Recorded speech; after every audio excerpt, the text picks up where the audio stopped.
(21대) 총선이 오늘로 1년 앞으로 다가왔습니다. 선거구제 개편이 추진되는 가운데 경남의 정치지형 변화의 가능성을 취재했습니다.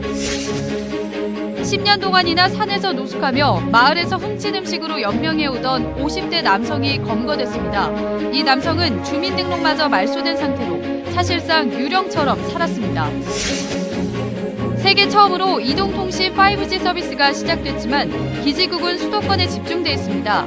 경남 지역 5G 송수신 장치는 전국의 2%대에 불과합니다.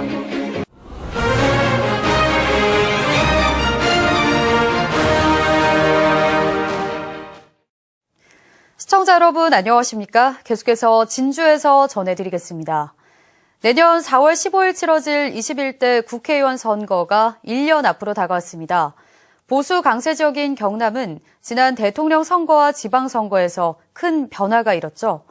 하지만 지난 보궐선거에서는 치열한 접전이 펼쳐져 경남의 정치 지형이 또 어떻게 바뀔지 경남 정계가 긴장하고 있습니다. 조미령 기자의 보도입니다.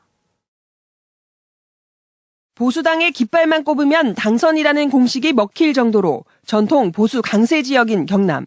하지만 지난 2017년 대통령 선거에서 문재인 당시 더불어민주당 후보가 36.73% 득표로 홍준표 당시 자유한국당 후보를 불과 0.51%포인트 차이로 좁혔습니다. 지난해 지방선거에서도 경상남 도지사를 포함해 18개 시군 가운데 7개 지역의 시장 군수직을 민주당 후보가 차지하면서 경남의 정치 지형을 재편했습니다. 내년 총선의 바로미터로 전망됐던 지난 보궐선거에서는 창원 성사는 민주당과 단일화를 이룬 정의당 후보가 504표 차로 신승하고 통영 고성은 한국당 후보가 압승했습니다. 한치 앞을 예측하기 힘든 상황입니다.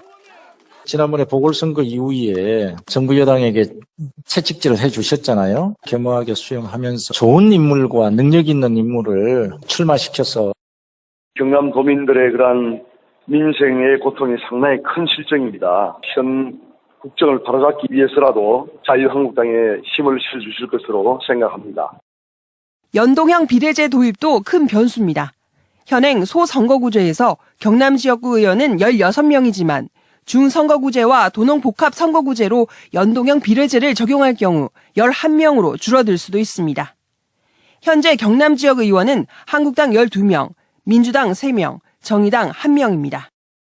1년 뒤 총선에서 여당의 국정 안정론과 야당의 정권 심판론이 격돌하면서 경남의 정치 지형에 또 한 번 변화의 바람을 일으킬지 관심이 집중되고 있습니다. KBS 뉴스 조미령입니다. 10년 동안이나 산에서 노숙하고 마을에서 훔친 음식으로 생활해오던 50대 남성이 있습니다. 이 남성은 주민등록마저 말소돼 오랫동안 사람들 속에서 유령처럼 살아왔습니다. 차주아 기자의 보도입니다. 한밤중 50대 남성이 주변을 살피더니 농막 안으로 들어갑니다. 잠시 뒤 음식을 가지고 빠져나옵니다. 이번에는 농장 주변 사찰로 몰래 들어가 재단에 올려진 음식들을 가져갑니다. 이 마을에서는 지난 10년 동안 120차례 넘게 음식물과 생필품 도난 사건이 일어났습니다. 몇 년 됐습니다. 여기도 하우스 뒤에 여기 농막에도 부식, 술 이런 거 작년에 그랬어요. 싹 다 들어가고 신고도 안 하고 불쌍한 사람이다 이렇게 느끼고 둔 것이죠. 그냥. 경찰이 한 달 동안 잠복한 끝에 이 일을 저지른 사람을 잡았습니다. 이 마을과 가까운 산에서 혼자 노숙하며 마을에서 훔친 음식으로 연명하던 57살 김모 씨의 소행이었습니다. 김 씨는 키 170cm에 체중 55kg 정도의 왜소한 상태였습니다.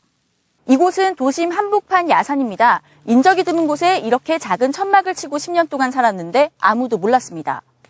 낮에는 사람 한 명 눕기도 좁은 작은 천막에 숨어 지내고 밤에만 산에서 내려와 한 달에 서너 번 음식을 훔쳤습니다.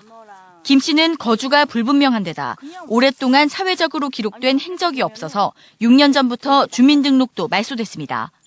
경찰은 김 씨가 어릴 적 부모로부터 학대받고 여러 번 사기당하면서 사람을 피해 산에 숨은 것으로 보고 있습니다. 밀림에서 보는 사람들처럼 이런 상태에서 발견됐고 가족들하고 사이에 대한 좀 피해를 당하다 보니까 이런 음악 생활을 10년 동안 사회에서 잊힌 사람으로 살다가 도둑까지 된 김 씨에 대해 경찰은 주민등록 회복을 돕는 한편 출소 이후 사회 적응을 지원할 계획입니다. KBS 뉴스 차주합니다. 이달 초 우리나라에 5G가 세계 최초로 개통됐습니다. 하지만 5G 통신을 위한 기지국은 수도권에만 집중돼 있는데요. 경남 지역의 5G 송수신 장치는 전국 전체의 2.2%밖에 되지 않아 지금으로서는 무용지물이나 다름없습니다. 이영관 기자입니다. 5G 휴대전화가 출시되자마자 5G에 가입한 박모 씨. LTE보다 수십 배 빠른 통신 속도를 기대했지만 정작 5G 통신망을 한 차례도 사용하지 못했습니다. 차이가 없는데 이렇게 돈 많이 내는 게 좀 보게 된 기분도 들기도 하고. 또 다른 통신사도 사정이 비슷합니다. 일부 장소에서만 연결될 뿐 조금만 벗어나면 LTE 기능으로 바뀌어 통화 중인 전화나 동영상이 끊기기 일쑤입니다. 이달 초 5G가 전국적으로 개통됐지만 5G 기지국 송수신 장치는 수도권에만 집중이 돼 있습니다. 수도권이 전체의 64.4%를 차지하고 부산, 대구 등 5대 광역시를 제외하면 지방은 14.4%에 불과합니다. 특히 경남은 SKT의 경우 3.4%, KT는 1.6%고 LG U+는 하나도 없습니다. 통신 3사를 다 합쳐도 전체의 2.2%밖에 되지 않습니다. 제가 지금 서 있는 이곳은 창원 중앙역입니다. 5G 휴대폰을 들고 창원 시내 곳곳을 돌아다녀 보겠습니다.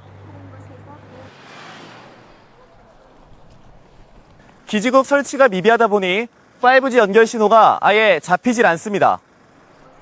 그것 때문에 좀 많이 구축도 안 하는데 인터넷 지금 합니다. 통신사들은 통화량이나 데이터 사용량이 상대적으로 더 많은 지역에 기지국을 우선 설치한다는 입장입니다.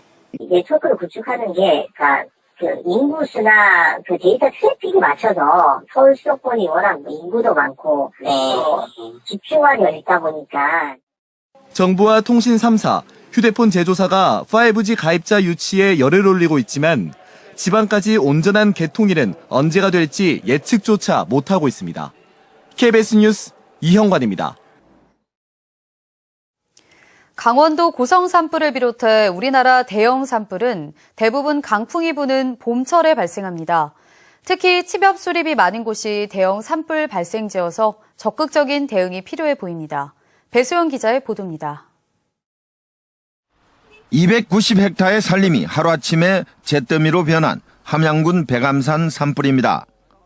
봄철 강풍에 불붙은 솔방울이 50m 이상을 날아가면서 산불은 순식간에 산 능성이 전체로 번졌습니다.